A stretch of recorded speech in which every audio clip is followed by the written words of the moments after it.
আসসালামু আলাইকুম। আজ বুধবার 10 আগস্ট 2022। আমন্ত্রণ ফ্রেন্ডলি মোবাইল প্রবাস টাইম বুলেটিনের সাথে আছে আমি সঙ্গীতা শাহ। শুরুতেই জানাবো শিরোনাম। বিমানবন্দরের সেবা নিয়ে গণশুনানিতে ক্ষোভ ঝাড়লেন প্রবাসীরা।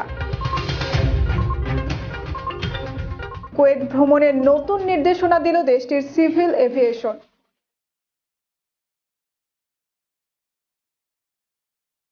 সোনার হরিণের আশায় ইউরোপ যাত্রা, মাঝপথে প্রাণ গেল তাপসের। বিমানবন্দর সড়কের 3 লেন বন্ধ, প্রবাসীদের সতর্ক করল পুলিশ।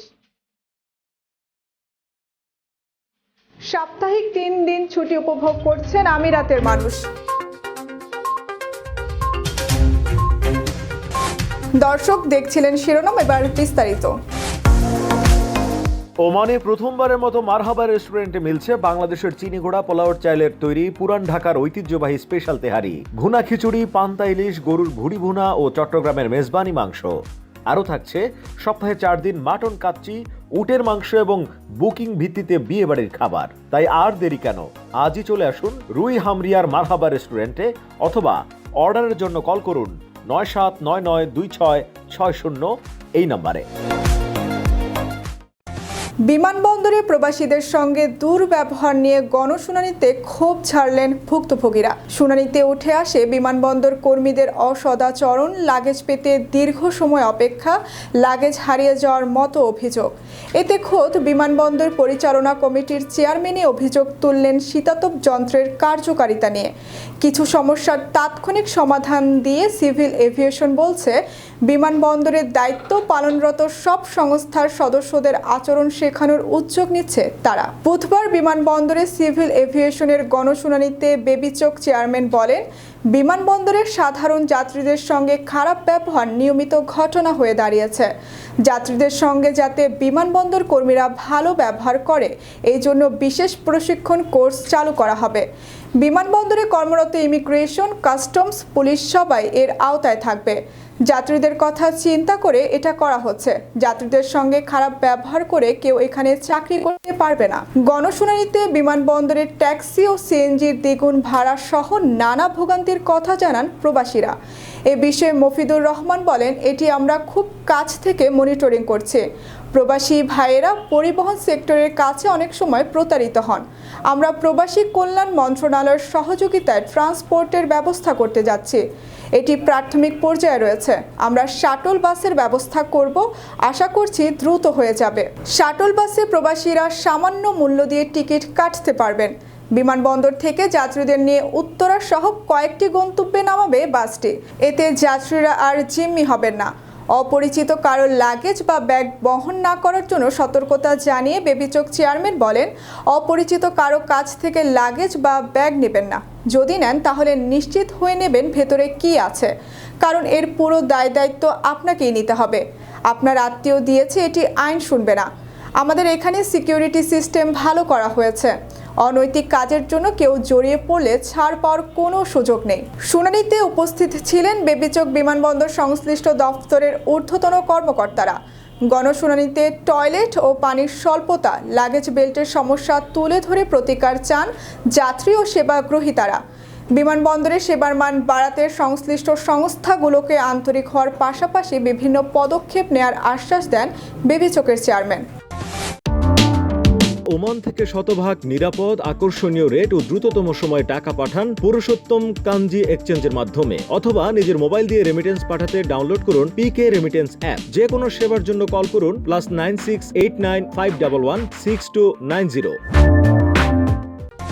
কুয়েতে বিমান ভ্রমণের ক্ষেত্রে নির্দিষ্ট ওজনের বেশি লাগেজ না নিতে নির্দেশ দিয়েছে দেশটির সিভিল এভিয়েশন। এই অবস্থায় বিমানবন্দরে অতিরিক্ত মালামাল বহন করে হয়রানি ও আর্থিক ক্ষতি থেকে বাঁচতে আইন মেনে চলার পরামর্শ দিয়েছে বিমান বাংলাদেশ কর্তৃপক্ষ। ক্যারি অন ব্যাগেজ অর্থাৎ হাত ব্যাগের ওজন ইকোনমি ক্লাসের জন্য 7 কেজি এবং বিজনেস ও প্রথম শ্রেণীর জন্য 11 কেজির বেশি না করার নির্দেশ দেওয়া হয়েছে।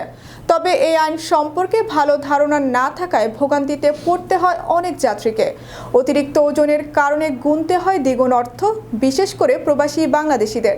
কুয়েতের শ্রমবাজারে বাংলাদেশি শ্রমিকদের অধিকাংশই নিম্ন আয়ের।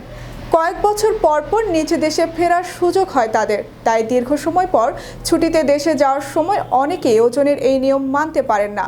সিভিল এভিয়েশন আইন মেনে যাত্রীরা নিরাপদে ভ্রমণের পাশাপাশি হ্যান্ড ব্যাগেজে অতিরিক্ত মালামাল বহন না করে হয়রানি মুক্ত থাকবেন, এমনটাই প্রত্যাশা সংশ্লিষ্টদের। এদিকে কুয়েতে প্রবাসীদের ভোগান্তি কমাতে শিগগিরই বাংলাদেশের জাতীয় পরিচয়পত্র বিতরণ শুরু করতে যাচ্ছে কুয়েত দূতাবাস। এরই মধ্যে শুরু হয়েছে নিবন্ধন। আগামী সেপ্টেম্বরে প্রবাসীদের হাতে জাতীয় পরিচয়পত্র পৌঁছাবে বলে জানান দেশটিতে নিযুক্ত বাংলাদেশের রাষ্ট্রদূত। এতে স্বস্তি জানিয়েছেন প্রবাসীরা। কুয়েতে নিযুক্ত বাংলাদেশের রাষ্ট্রদূত মেজর জেনারেল মোহাম্মদ আশিকুজ্জামান জানান, দেশটিতে অবস্থানরত প্রবাসীদের নিবন্ধনের পদক্ষেপ নেওয়া হয়েছে। সবকিছু ঠিক থাকলে আগামী সেপ্টেম্বরে প্রবাসীদের হাতে এনআইডি পৌঁছাবে। দূতাবাসে প্রয়োজনীয় কাগজপত্র ও তথ্য দিয়ে ফর্ম পূরণের মাধ্যমেও আবেদন করা যাবে। সার্বিক কাজ পরিদর্শনে শিগগিরই বাংলাদেশ থেকে নির্বাচন কমিশনের রেজিস্ট্রেশন দল কুয়েতে যাবে। কুয়েতে বসেই বাংলাদেশের জাতীয় পরিচয়পত্র পাওয়া ছিল স্বপ্নের মতো। সেই স্বপ্ন পূরণে ভোগান্তি কমবে বলেই আশা প্রবাসীদের। প্রবাসীদের হাতে নাগালে সেবা পৌঁছে দিতে লুলু এক্সচেঞ্জ এখন ওমানের জালান বানি বুয়ালিতে।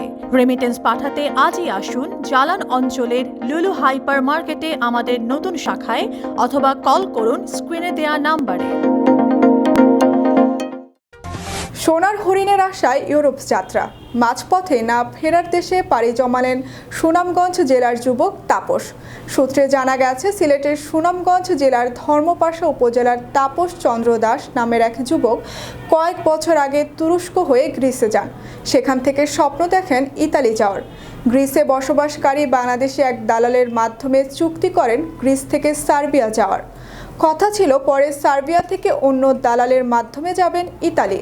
এই রুটে দালালরা প্রথমে গ্রিসের বিভিন্ন সীমান্ত দিয়ে আলবেনিয়া প্রবেশ করান। পরে আলবেনিয়া 2 থেকে 3 দিন রেখে সুযোগ বুঝে মন্টিনিগ্রো নিয়ে যান। মন্টিনিগ্রো নিয়ে আটকে রেখে চুক্তি করা অর্থ আদায় করেন। টাকা পরিশোধ হলে নিয়ে যান সার্বিয়া অথবা বসনিয়া। পরে সেখান থেকে বিভিন্ন সীমান্ত দিয়ে স্লোভেনিয়া হয়ে ইতালি পৌঁছান। চুক্তি অনুযায়ী গত 3রা আগস্ট গ্রিস থেকে তাপস সহ প্রায় 30 জনের একটি দল আলবেনিয়া পৌঁছায়। আলবেনিয়া স্থল সীমান্ত থেকে তীব্র গরমের মাঝে 8 ঘন্টায় উঁচু পাহাড় পাড়ি দিয়ে মন্টিনিগ্রো প্রবেশের সময় হঠাৎ পাহাড়ের মাঝে লুটে পড়েন তাপস।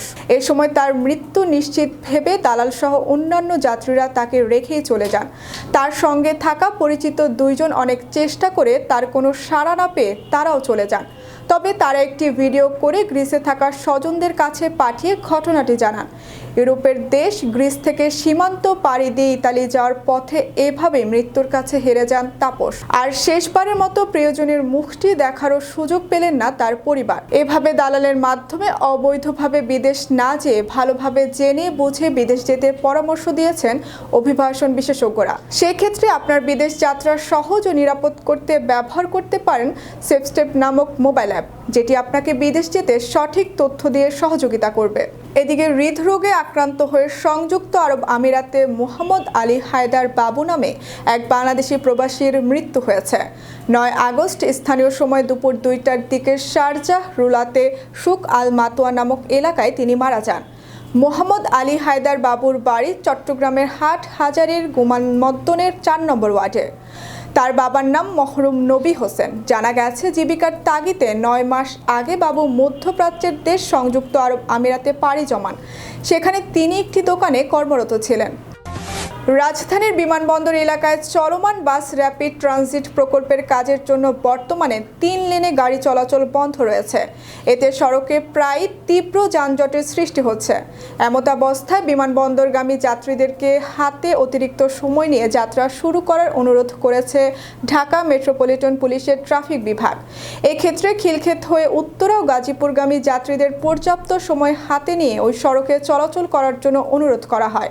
বিশেষ করে বিমানবন্দরগামী যাত্রীদের নির্দিষ্ট সময়েরও অতিরিক্ত সময় হাতে নিয়ে যাত্রা শুরু করার জন্য অনুরোধ করা হয়েছে। একই সঙ্গে বিমানবন্দরগামী যাত্রীদের লা মেরিডিয়ান হোটেল ও কাওলা অতিক্রম করার পর অবশ্যই বাম লেন ব্যবহার করার জন্য বিশেষভাবে অনুরোধ করা হয়েছে। ট্রাফিক উত্তরা বিভাগের উপপুলিশ কমিশনার মোহাম্মদ সাইফুল হক জানান, সকাল 10টা থেকে দুপুর 2টা পর্যন্ত হজরত শাহজালাল আন্তর্জাতিক বিমানবন্দরে ফ্লাইট চলাচল বেশি থাকে। সড়কের পরিস্থিতি বিবেচনায় বিমানবন্দরগামী যাত্রীদের ভোগান্তি বিবেচনায় সতর্কতা ও সময় হাতে নিয়ে আসার অনুরোধ করা হচ্ছে। মধ্যপ্রাচ্যের উপসাগরীয় দেশ সংযুক্ত আরব আমিরাত সাপ্তাহিক 3 কর্মদিবস ছুটি উপভোগ করছে বিভিন্ন কোম্পানির কর্মীরা। ছুটি দেওয়ার প্রবণতা বাড়ছে বলে জানিয়েছে দেশটির সংবাদ মাধ্যম খালিজ টাইমস। এছাড়াও সংকর পদ্ধতিতে কর্মীরা 3 দিন বাড়িতে বসে বা অফিসে না এসে কাজ করবেন আর একদিন আসবেন অফিসে, সেই পদ্ধতিও চালু করেছে অনেক কোম্পানি। কর্মীরা বলছেন, মানুষের কাছে কেবল বেতনই শেষ কথা নয়, পরিবার এমনকি নিজের দেহকেও সময় দেওয়া উচিত। জীবন কেবল কাজ আর অর্থেই সীমাবদ্ধ নয়। আমরা বাঁচার জন্য চাকরি করি, এছাড়া আর কিছুই নয়। এদিকে দেশটির অন্যতম প্রশাসনিক অঞ্চল শারজার স্থানীয় সরকার শুক্রবারকে সাপ্তাহিক ছুটির দিন হিসেবে ঘোষণা করেছে। স্থানীয় সরকার জানিয়েছে, এখন থেকে শুক্র, শনি ও রোববার সপ্তাহে 3 দিন সরকারি ছুটি ভোগ করবেন শারজার বাসিন্দারা। বিশ্বের সব দেশে সাপ্তাহিক কর্মদিবস 5 দিন। সেই হিসেবে সংযুক্ত আরব আমিরাতই প্রথম দেশ যেখানে 4.5 দিন কর্মদিবস ঘোষণা করা হলো সরকারিভাবে। দর্শক, এই ছিল ফ্রেন্ডলি মোবাইল প্রবাস টাইম বুলেটিনের আজকের আয়োজনে। প্রবাসের সর্বশেষ সংবাদ পেতে ভিজিট করুন www.probastime.net। সাবস্ক্রাইব করুন আমাদের ইউটিউব চ্যানেল এবং চোখ রাখুন আমাদের ফেসবুক পেজে। আমাদের পরবর্তী বুলেটিন দেখার আমন্ত্রণ জানিয়ে আজকের মতো বিদায় নিচ্ছি আমি সঙ্গীতা শাহ। সেই পর্যন্ত সবাই ভালো থাকবেন এবং নিরাপদে থাকবেন। আল্লাহ হাফেজ।